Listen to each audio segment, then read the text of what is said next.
Do you think that Blade Runner is too long of a movie and kind of boring, Lindsay? Yes, and people talk about it way too much. Okay, good to know. Oh, Because that's I built this. badass. Thank you.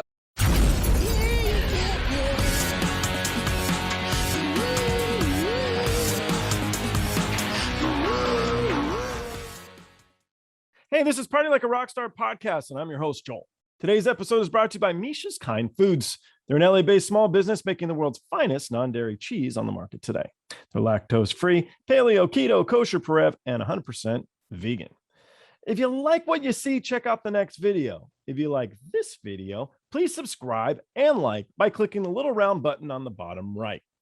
To learn more about me or our other guests on the show, go to joelrohde.com. You can follow us on Twitter, Instagram, or TikTok. The handle is Joel Rohde. If you haven't already read my book, Memoir of a Roadie, it's now available through Amazon and paperback Kindle or as an audiobook. I hope you enjoy the show. Lindsay Palmer has stagehanded and ushered shows for Quiet Riot, Skid Row, Warrant, Winger, Everclear, Fastball, Lee Brice, Chris Lane, Adam Doliak. Did I get that right? Yes. Cool. Tyler Farr and Tiger Lily.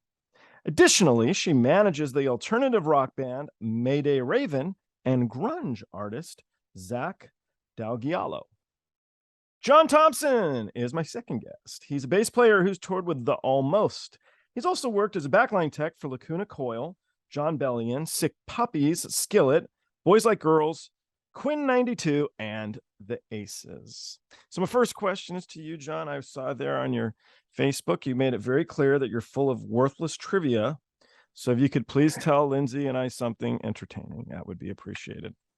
Oh my gosh, you really put me on the spot. I was totally not prepared for Lindsay this. has been waiting for weeks. You should have thought of something interesting. Oh my gosh. Yeah. Let's see. Random trivia.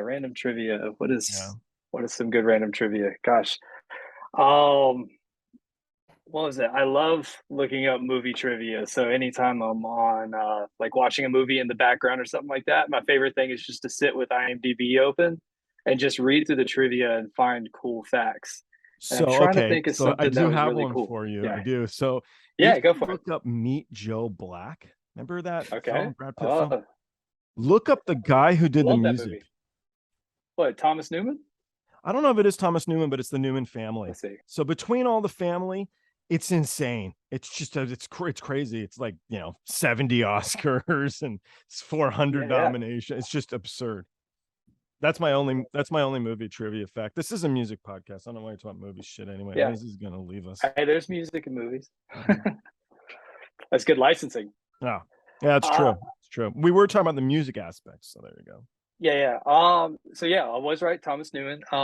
And yeah, like you were bringing up the fun fact, I guess, the movie trivia is the fact that like Randy Newman and Thomas Newman and there's some more Newmans, they're all in the same family, and somehow they make like this one giant film composer family that has just dominated the industry, and I think it's amazing. It is amazing because it's like I wonder who in that family is the one who like sucks. And they're like, oh, right? Old Bob didn't quite make the grade. I feel like everybody would rag on Randy all the time just because he has such an iconic, but never like just that voice that everybody knows and everybody loves to kind of riff on. But he's also hilarious, and I love any of his stuff. It's great. Yeah, I'm the one who puts it on at the pool, and people are like, seriously, what the fuck is this? Be like, all right, get your fucking towel, get the fuck out. Then you make a rat tail with the towel and you chase him out with that. Yeah, there you go. Yeah, exactly.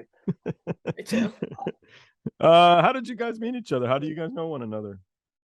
I think we just met on Facebook, really. I think what was it? We probably liked the same roadie meme or something like that and commented or something like that, and we just ended up connecting that way. And just that's 90% of our connection is just like whatever memes we find, we just riff on it, and that's my entertainment. Yeah, I mean, I have to say that most of the people in my network on Facebook, it's just mutual friends. Either they friend me or I friend them, and then we interact over memes, production memes. So not terribly exciting, but I feel like memes bring people together. Oh, it totally does. You're not the first. You're not the first. But mine is my memes are better than Chad Oleg's. Can we all agree? No. All right. I would say actually just now connecting to your page, so I will get back to you on that once I read through a little bit. The answer is yes. It's okay. Well, it's always yes, but yeah, It's very important. This is the most important part of today's episode. you can Down edit with this the part. Chad Yes, Oleg. absolutely. Do you guys not know Chad? God, the name sounds Chad so Bird? familiar. All right, he's a meme machine. It's absolutely absurd. The guy definitely like is raising his children poorly because he's just memeing too often. Right. He's an old Either it's roadie, very but he's a wrong great or guy. very right. They could be growing up just with the best sense of Maybe humor he has ever. them sitting in the living room finding memes all day. Yeah, it's like a sweatshop, but it's It is, memes. I got one, Dad. And I just picture him walking by like, nah, not good enough. Not good enough. You don't get Timmy. You don't get your allowance unless you find Dad some quality meme. Do We're your taking homework. Coco Melon away. You're gonna find Daddy some memes. Coco Melon. I just found out what this Coco Melon stuff was, by the way. So I didn't know, but I don't have kids clearly because I don't know Coco Melon, but I guess it's like kid crack. It's Yeah, I have no people clue what I you're know talking like to about. get high and then watch Coco Melon. There he goes. So It it's sounds adult crack. terrifying to watch when high, though. I would think. Yeah, maybe. I don't know. I'm Sensory lame. I haven't been overload. stoned in too long. It's been years. All right. So let's see here. What can we pick on you guys about? Quiet Riot is like one of the few bands I talk shit about in my book. So we'll skip that one, Lindsay. Thank you. Oh, you're welcome. No, not really, actually. So I do. Alex Gross, he's a bro. He's actually a really nice guy and stuff. I got into arguments with Kevin Dubrow. And so I did a podcast for my buddy Darren Paltrowitz, and he was like, there's like one Jew in your book because it was, he's for the Jewish Journal. That's the only reason he brought it up. Yeah. And I'm like, what? He goes, Kevin Dubrow. He's like the only Jewish guy in their book, and you don't get along with him. I'm like, oh, well, fuck, I'm sorry. I did that on purpose, and I was waiting to see who would notice. I'm like, I didn't know Yeah, that. To own it. It's good to know. Maybe if we knew we were Jews, we would have got along better. He's Jewish. Hey, I pass have to the get man a along with Shevitz, him. Kev. Yes. Jeez. Anyway, all right, let's pick some.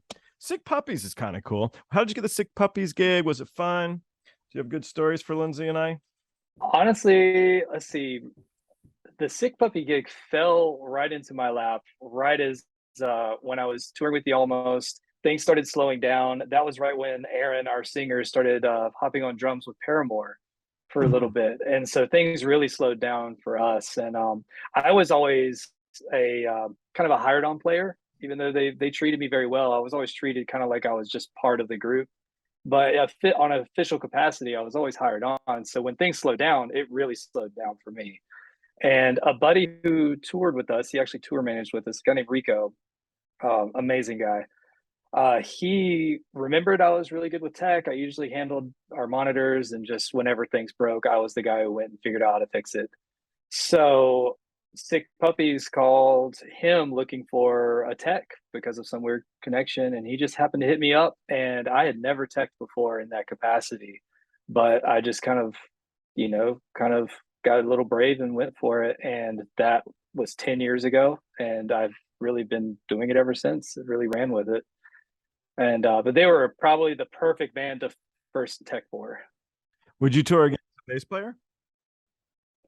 Would I tour again as a bass player?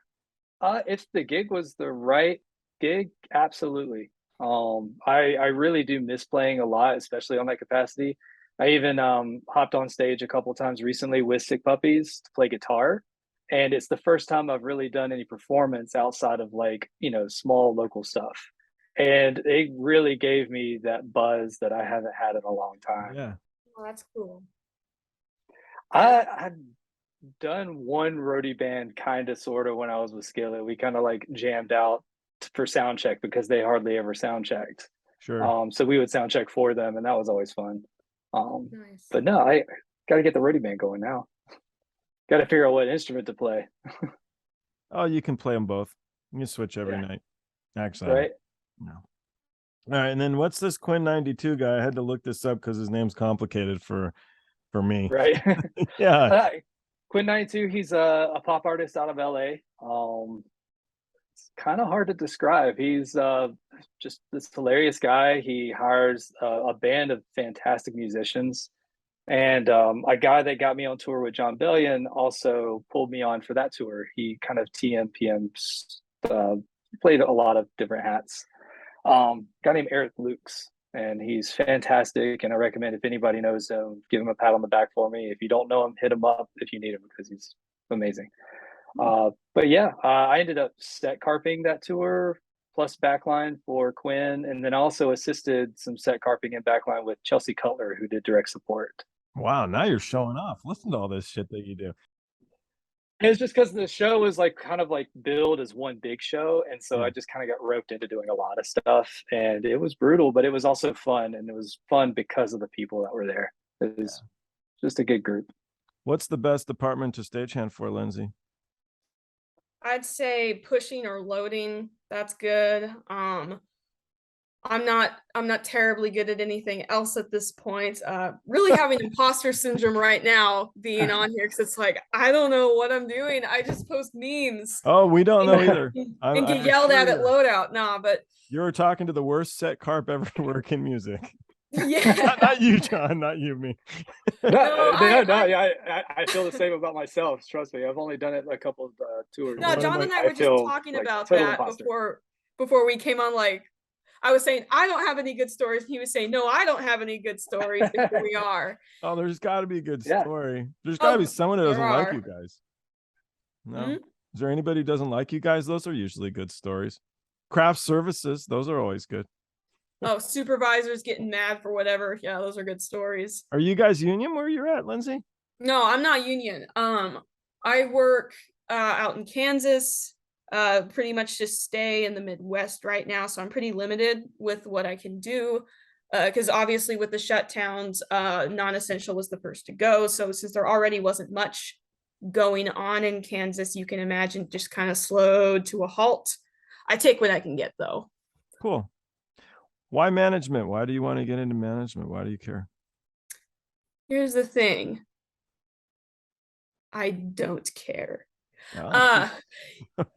It was kind of a funny thing that there was a band on campus and a couple of friends of mine, and they didn't tell me that they had a band. Well, I went with them. We were going thrift shopping before homecoming dance. This was at college.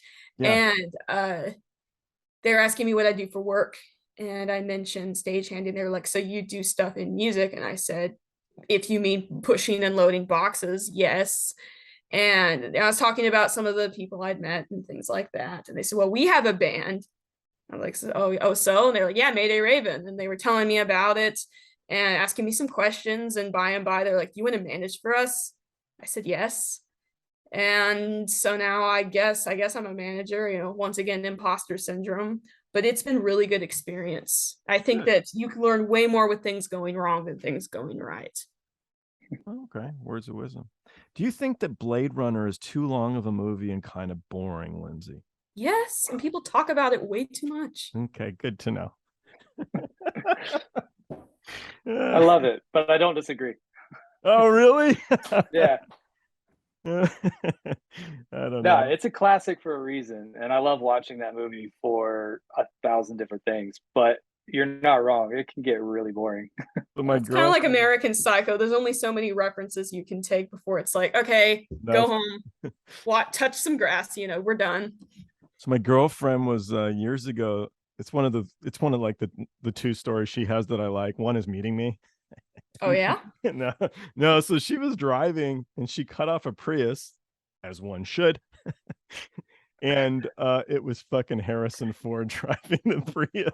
Oh my God. She looked over, she did one of these like, oh shit. And he kind of looked back at her and she's like, I just cut off the Millennium Falcon. And he kind of just smiled and he waved at her and she was just like, oh wow. He was driving a Prius though, hardly the Millennium Prius.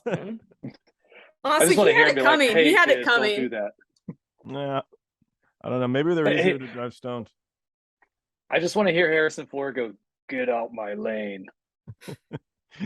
Hey, you curly hair. Worst Harrison Ford impression ever. Okay. I agree. Yeah, I don't know. That it wasn't close. It's okay. I don't think Harrison Ford gives a shit. I don't know. He's supposed to only do one movie and he's done, right? Wasn't he going to do one more thing and call it quits? Am I making stuff up? Well, is the one where he was with the dog, or what's his next one? Oh yeah, he's doing like one more Indiana Jones. Yeah. Which I don't know where they're going to go with that story. I don't know. They're going to try and find his baby shoes and see what they can Right. All right. So when I was putting together this podcast, my buddies have children, and my buddy's daughters said I should ask every guest when they first felt famous. And so I ask each of you guys, when did you first feel famous? If you don't feel famous, and I'm not saying you should or you shouldn't, when was there a moment that defined where you are in your careers or where you want to be in your careers? When is there a little bit of time that meant something to each of you? What would you guys choose? Oh, Something that set do you you on want to your take this, path. Lindsay, or? I suppose. Now I'm gonna preface this with saying that my first step into entertainment was by being an entertainer 8 years ago. So I make costumes. I don't know if you've seen any of my work on my Facebook page, but I do crowd interaction at events in mascot costumes. I've actually got one of my masks here. Oh yeah, let's check it out. Yeah. Okay, so Oh, this is that's I built this. badass. Thank you. I built this when I was 18. His name is Ned. It's not my original character. Belongs to 21 Pilots. You can look up Chlorine music video. Anyway, this how it correlates to me feeling famous was when people would tell me that the highlight of their day was seeing an update about this costume, because I made it a point to post when I was making this costume, and I'd have people freak out when I replied to them and things like that. And it was really small time kind of celebrity moments. I wouldn't even call it that, but it Oh, super neat. So did you wear it in the video? no, no. The video has a CGI character of Ned in it, and I talked to two of the people who worked on the music video and asked, would I have permission to like build a costume of this? And they were like, yeah, sure, just as long as you don't make any money off it or go around twerking in nightclubs in it, right? So I was like, yeah, all right. So I made it, and it took me a year, and I kind of broadcasted everything about making the costume. And Ned is almost 4 years old now, and I just got off finishing my last attempt to take him to a show. I got told no, so Ned isn't going to go to a 21 Pilot show, but I had my moment of fame. It was fun. I think it looks great. Thank you so much. It looks so well done. Like, I can't It think does. of anything I'm going to say that's going to be more interesting than how well that costume looks like it was made. The Oh, costume's thank badass. you. It has a lot of construction flaws. Again, I was 18 when I made it, and I'm not a lot older than that now, but there's a lot I'm of things I would 45 do. and I have a lot of construction flaws. And it's just going to keep getting worse. There's many issues here to fix. I think it looks awesome. Hats off to you. You should wear it to like Renaissance Fair. Well, yeah, see, that's what I was going to do if I didn't get a chance to wear it to a show, but I'm a college student, and I'm going to be moving out of the house, in a couple of years, hopefully. And let me tell you, Ned takes up almost an entire bedroom.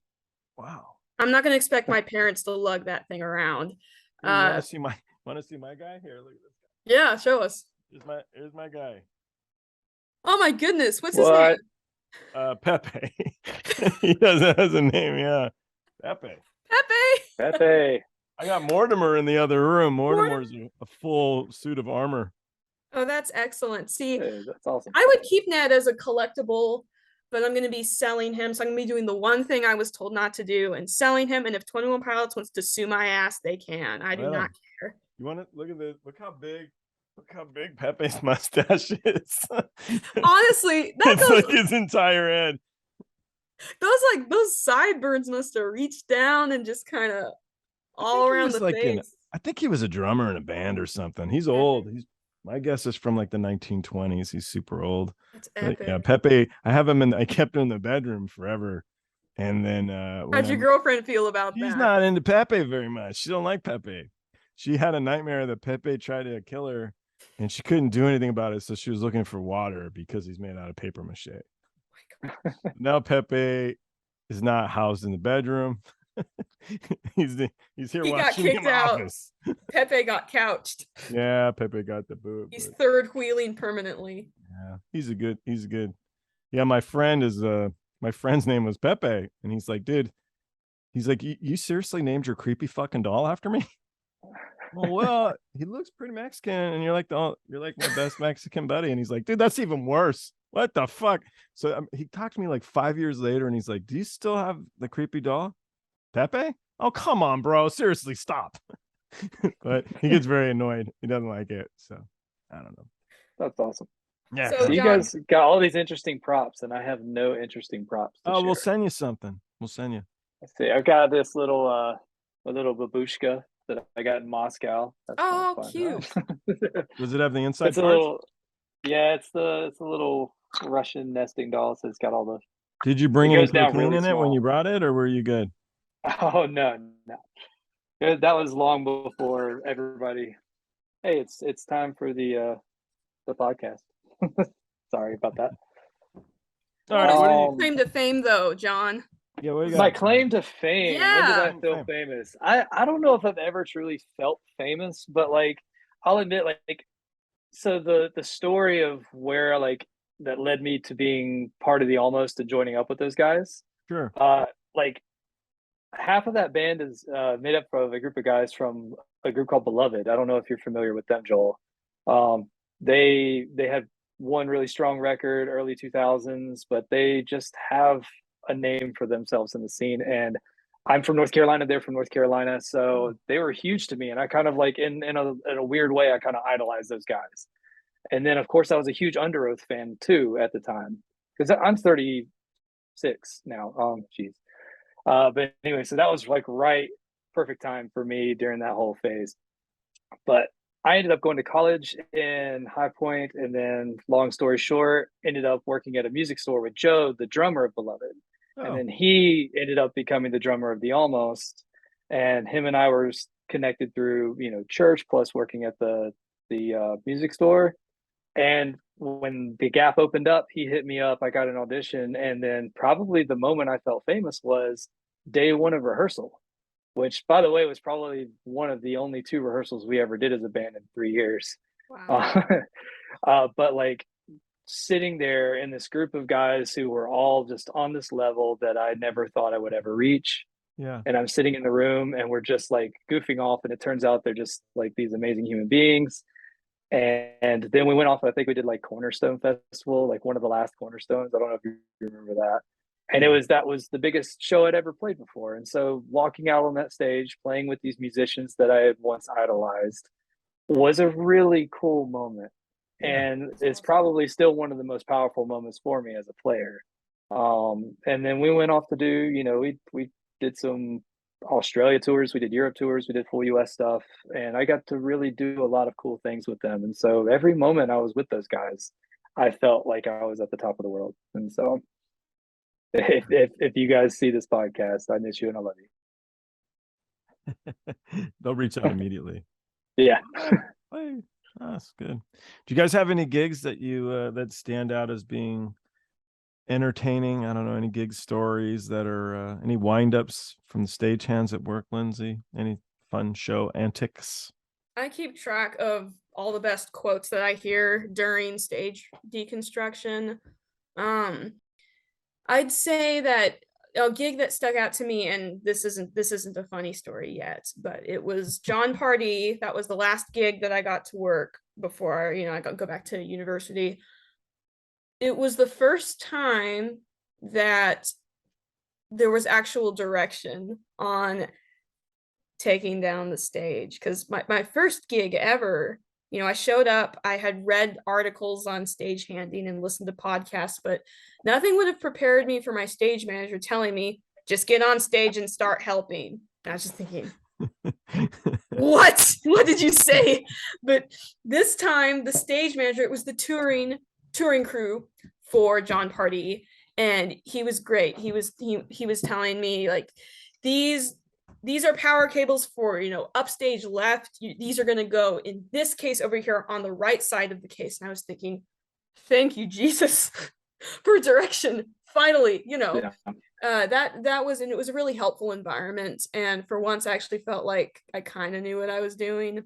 Sure. And another notable thing about that show is that in the very front row, a bunch of girls got into a cat fight, and John had to stop the show and say, like, could we get security in here? Like, they were some underage girls had gotten a hold of some of that happy drink, and they were having a row in the front row.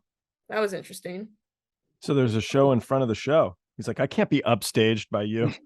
I know, right? He had to, one up them somehow. Yeah. That was also the same show where, and I talked about this on my page, the front of house engineer, he had Tinder open and he left his phone too close to the PA system or something, and his Tinder notification sounded off on on the speakers.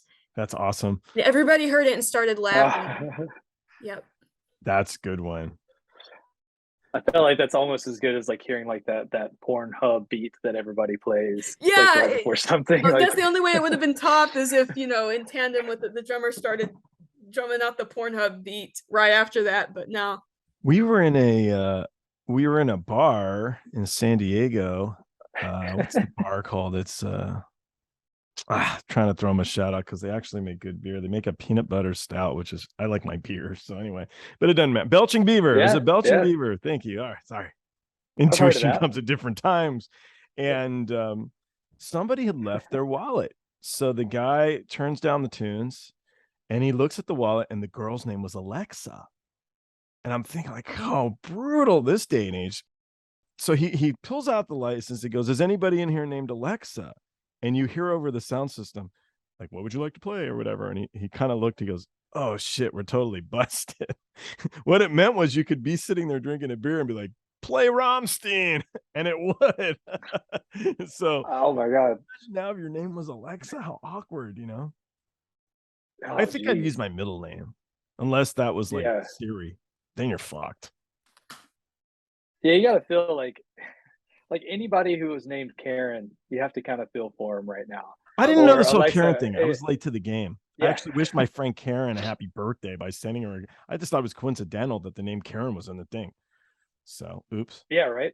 Yeah. So, or Emily, thanks to TikTok. Emily is another one that's going down in history. Oh, hold on. You got to clue me in. I don't know the Emily. Yeah, what's the Emily one? Okay, and I'm going to save my dignity by saying I only ever had TikTok to market my business when I was still making costumes as a limited liability corporation. Okay, so just prefacing with that. Right. One of the big POV trends, point of view little skits on TikTok. It was, POV Emily found out what WebMD is, and it's just this. They're pretending to be this girl who is self-diagnosing herself with like 15 different mental disorders, all the popular ones like dissociative identity disorder, and she's like doing stuff like this, and it's very humiliating to watch. And I don't know why it's always on that girl named Emily who's supposed to drink iced coffee and thinks she's special for it. And I just feel bad because I know a couple of Emilys, and I'm just thinking, wonder why Emily. That's new to me. I'll have to look up this Emily. Oh gosh, it'll give you secondhand embarrassment. No name is safe anymore. No. Every one is interesting when you think about it, because there's a lot of Karens. So it does sort of suck. There's a lot of people thinking like, fuck, I don't want to deal with this. The people named Chad, though, they got it good, because right now the Chad memes are just soaring. Chad, huh? What's the Chad deal? It's that picture, the black and white picture of that guy who's like really jacked, and he's going like those. No, but I like the impression. It was worth it for the impression. That was great. I think Joel's safe. I'm pretty happy with Joel. There's not too many Joels. I think I'll be all right for a little while. I was named after my grandpa, so. Oh. Grandpa was cool? He was cool. It's a good name. Did Grandpa play the guitar? He did not, but he liked carving stuff out of wood for my mom, so that's why he was cool. Presents are nice to have. Could he carve a babushka? Right. You never know. That's good. That could be a patented grandpa babushka. Patented. Like I literally just did a tour in the Middle East, which was the first that I thought I would never do. It was part of the military, but like I could probably bore you for an entire 45 minutes just with the stories on that. So where was long story short, where did what it was that? start? Were you in the Saudi Arabia ones? That there was like big show in Saudi Arabia. A lot of people were at. No, actually, but I do know somebody who worked that. Okay. And she said it was really interesting. It was especially interesting being like a woman working that show, that she had plenty of stories with that. So I'll have to see if we can get her on there with you sometime to tell those. What's her name? But it's her name's Sarah. She's a TM. She's out. She's working with the different, yeah. But like she's done a lot of different stories like that, or she's done a lot of different shows, and she went out to the Middle East and she had some, really interesting experiences out there. Mine was, it was all part of Sick Puppies. We went out and did some military shows. So we were doing, shows for the troops. It was part of AFE, the Air Force Entertainment. So it's kind of like the Air Force USO. But what made it worse for me is 12 out of our 18 cases that were part of our backline and playback rig, all got lost in London during the strike that happened recently. And so, yeah, we had to figure out how to source local gear every show for 5 shows in the middle of a military base, in the middle of a different country every other day. Oh, so were they just calling guys on the base like, dude, I know you've got a base. Don't you have a base, bro? Were they doing pretty much? It was close to that. Like luckily we flew with our guitars as carry-on, so we had a couple of those mono cases, those soft cases, and we just kind of bullied our way to getting them on the plane. They were like, we can't put that in the overhead, and I'm like, no, you can fit it in a first class closet. And they're like, well, we don't do that. And I'm like, you're going to this flight, like I'm not taking this off. And they're like, okay, cool. And we worked it out, which sucks. I hate being that guy. I can't picture you as this tough guy, man. I don't know. Right? But no, right, nobody believes it. He unleashed the beast. I'm serious. I'm getting a little bit perturbed. But yeah, you're not far off with how that show ultimately went, because Jerry, our poor TM, was having to figure out how to source gear because he was also acting as a PM with our front of house guy. And we were just like, all right, who on the base has an amp? Like it got down to that. Like, do they have an entertainment area? Can we get an amplifier? Most of the shows actually had almost all the gear we needed. We just had to get some really creative solutions when it came to playback, because they use an old digital performer rig that had like a Motu. So it's all proprietary gear that you can't just source locally. And so we ended up using an app on an iPhone.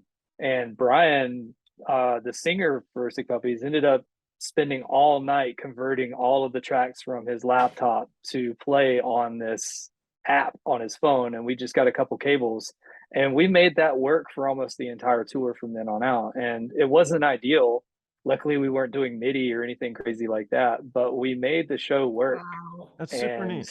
Like, that's a testament of Sick Puppies too. Like, this is why I do always love working with them, and whenever I can work with them, I will, because they're that type of band where, like, when the problem hits, nobody loses their mind. They're just kind of like, oh, this sucks. What do we do? How do we make a show happen? And we just get creative and we adjust accordingly. And then as far as the audience was concerned, they had no idea anything was wrong, And I think the troops had a good time, and the base, all the people in charge of us seemed pretty impressed. Super cool. But it was just crazy doing shows in the middle of a base, in the middle of a base, in the middle of the UAE or in Bahrain, and trying to track down an amplifier that could work for a clean and a dirty sound. It was crazy. Wow. Where's the craziest place you've done a show? Kiev, Ukraine in the 2015, right in the middle of the riots. Whoa. And so, like, we flew in the day before they were rioting downtown in that square. Which then band we fly in, and what was that? Which band? Also Sick Puppies. Oh, okay, cool. Yeah. That was actually the start of a full Europe run that we did with them. And so we had that tour booked, and then I want to say it was like a couple months before we were going to fly out. That's when everything started happening. Russia started doing their thing, and then I think that's when Crimea fell. I could be completely off. I don't know my history on this as well as I should. But yeah, we flew in, and it was just kind of like the only planned landing that day in this big airport. Literally looked like a ghost town, like something out of a Stephen King movie. Um, but yeah, we go in, we set up, we do the show, and we even had an off day to where we could go and actually walked downtown in the square where the riots were happening. It just happened to be a calm day that day. Wow. And so we had to like walk over this barricade made of rubble and charred tires and barbed wire. But once we got over, it was just like a normal square, just with smoke coming off the buildings from Molotov cocktails thrown that day. And I found a pile of Molotov cocktails just sitting on the sidewalk, covered with a towel. But like anybody could just grab one, light it, and throw it if they wanted. Like there was no stopping anybody. Did anybody on the crew throw one? No. Okay, good. That's good. I wish we thought about it. We thought about it. We thought about adding some pyro. I figured you would, but I'm very glad you didn't do that. And don't let Pyro get a hold of those. So, yeah. Good roadie. Good roadie. Good roadie. Yeah. Yeah. What was eerie is going into Russia right after that, because it was one thing going into the country that was kind of like going through some stuff, but it was a whole nother thing going into Russia when we knew that we were at really high tensions between the US and Russia. And this was what, 2014, 2015. So it's weird that like seeing everything that's happening now, it like just is bringing back all these memories of what we were doing. Like we were in Russia when they were doing this last time. And it was an eerie atmosphere just given the time. Other than that, everybody was actually super nice, and it was a really cool experience. Yeah. But yeah, that's probably to this day one of the craziest places I've definitely ever done a show. And who knows if I'll ever be able to do something that crazy again. Yeah, it is. No, that's neat stuff. Like doing something at the military base, you see guns and stuff all that all the time, but everybody's supposed to have them. It's a whole different thing when you're walking around a square and all the guys holding guns are just the local militia that happen to be taking over the area that time. And they're just ignoring you? Yeah, they're just ignoring us. We had 2 local Ukrainians who were with us, and the rule was we don't go away from them. We stay with them. We stay together as a group. And, we didn't really do anything. We just kind of walked and observed. But were you looking for a hamburger? You guys were like, West? I think we did ended up getting a Burger King while we were there, because it was super cheap, and we really weren't sure what kind of food we could eat while we were there, because we weren't even sure what restaurants were really like even in the right condition at the time. Because the whole city was up in a roar over. They were staging a coup while we were in the city. It's crazy. But the Burger King was fully stocked. Yeah. goes to show you the level of importance Burger King has there. It's like personal freedom, and then the Whopper with fries, like that's the top of needs. Yeah, that is a crazy experience. Stop the riot for Burger King. But like they took the time to come see a Sick Puppies show, like during all of that. So like was it all sold that's happening out? downtown. I don't know if it was sold out, but it was pretty close. Like the venue was very mid-size. I want to say it was probably a 1,500 2-cap room tops. It was a very odd shaped room. It had a giant video wall behind us that was like disproportionately huge for the size of the venue. But I don't remember if it worked or not. So we ended up draping our backdrop over it. Oh, really? It probably didn't work then. Yeah. Well, did you guys have a video guy on the tour or no? No. No. So maybe whenever we did like international runs like that, it was always very minimal just to kind of keep it more comfortable. So I think we had 2 backline techs, a tour manager, front of house guy, and then the band's manager, Paul, actually went out with us for a good portion of that too. Then he's great too. He takes really good care of them. So. Yeah, that's fun stuff. Sorry, that meant to be a short story. It ended up being a long story. No, it's a good one. I like all that. That's yeah, entertaining. Yeah, that's nuts. You try and picture yourself there with this stuff, and you're thinking like, I would have said, fuck that Whopper. But when you get Right? back Yeah. home, when you get back, you're like, oh, we made it safe. What a cool experience. So it's neat. Right. Yeah. Oh It's man, like most of the stories happen at like they're always the travel stories. Like getting through the airports and some of these, like getting through the airport of Jordan was one of the most intense things I've ever done. Oh, I've done It's just Jordan and it was easy. What happened to you? for I like well for one, like the security checkpoints, we were not expecting them to be as hardcore as they were. But we show up with our gear and we didn't realize it was going to be a security checkpoint before ticketing. And so we run all our gear and I'm like, I have this little tech case. It's like right behind me. And it's full of basic guitar tech, drum tech tools, but I do have something like a box cutter and rolling that through and then seeing the guy pull it aside, open it up, and sure enough, he opens up the box cutter and is like that. And I'm like, oh no. No, Like, no, yeah. Who are you here with? Sick Puppies, but that's not really a good name. They're actually working on it. right. Trying to change it. I think the Exactly. band's called I Love Jordan. Is that actually? Oh, hey, John, you mentioned, Yeah. security checks. I have some fun stories from where I have filled in for security, because at an arena that's as small as the one I work at, ushers kind of perform multiple duties. So I remember one time I was helping out a bouncer and we had a guy come in, he has a revolver shoved in the front pocket of his overalls, right? This is Kansas. So you people just, I've seen a guy walking around with a machete, just, broad daylight, no big deal. And, my bouncer, he says, sir, you're not authorized to bring weapons into the building. And the guy said, I don't have any weapons. And he says, sir, what is that? Points at his pocket. And he says, that's a gun. And the bouncer says, sir, I'm going to have to It's my ask you to love take that gun. back. Yeah. He's like, sir, I'm going to have to ask you to take that back to your car. And he was like, Oh, it's a lighter. yeah, he just walked. No, it was a real gun. It was real, Yeah. And another time. It was a Spice Girls concert. I wish. There was another woman. She brought in just an entire bag full of fresh fruit. Like a pineapple was in there, apples, bananas. You're not allowed to bring food in the arena, right? I could smell it before she even opened it. I was doing bag checking that day, and I said, ma'am, you're gonna have to take that back to your car. You can't bring food into the arena. And she was like, but I bought this. This is my food, and what is it with people asking questions like that? But I said, ma'am, you're gonna have to. She was just ready at the act sucks. She was ready to chuck the tomatoes right at the artist. Yeah, maybe so. Imagine having a pineapple thrown at your head by some angry lady, right?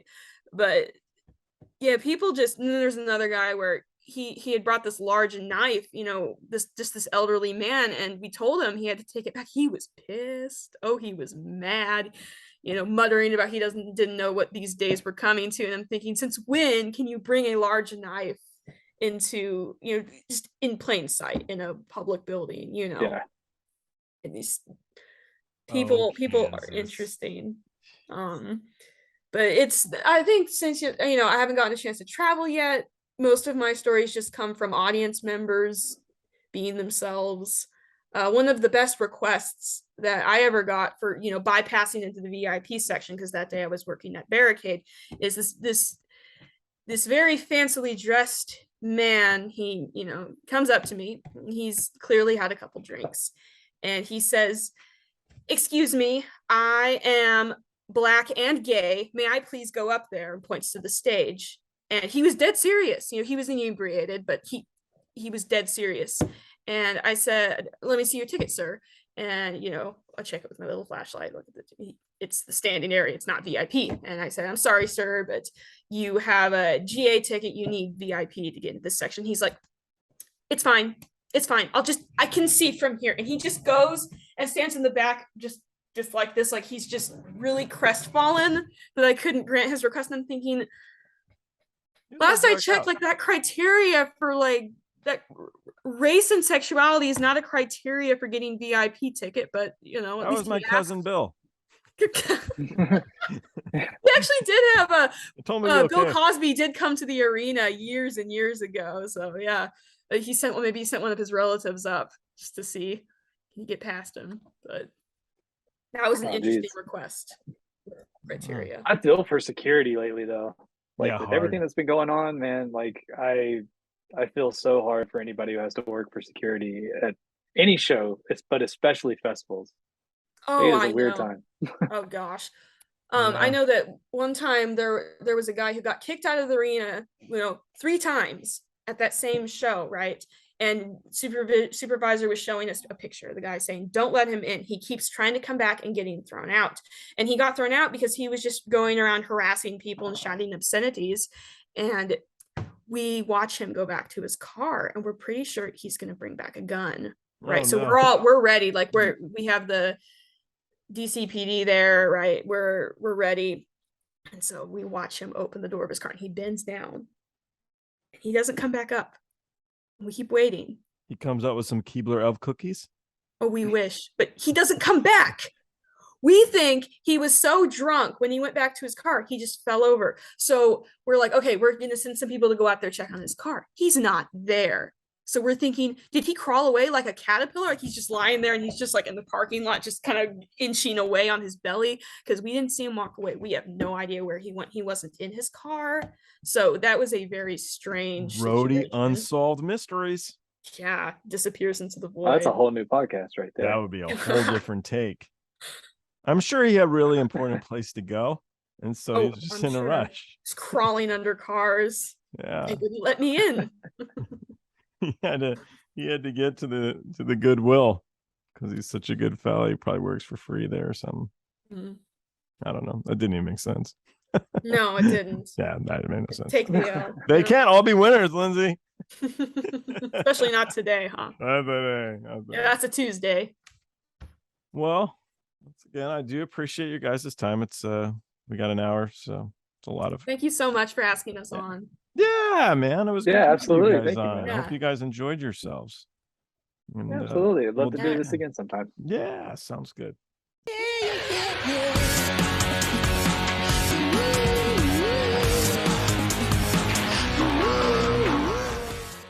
Thanks for watching. Don't forget to like and subscribe by clicking the round button on the bottom right.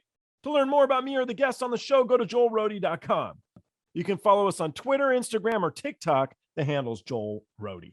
And don't forget, when you party like a rock star, don't be a dick.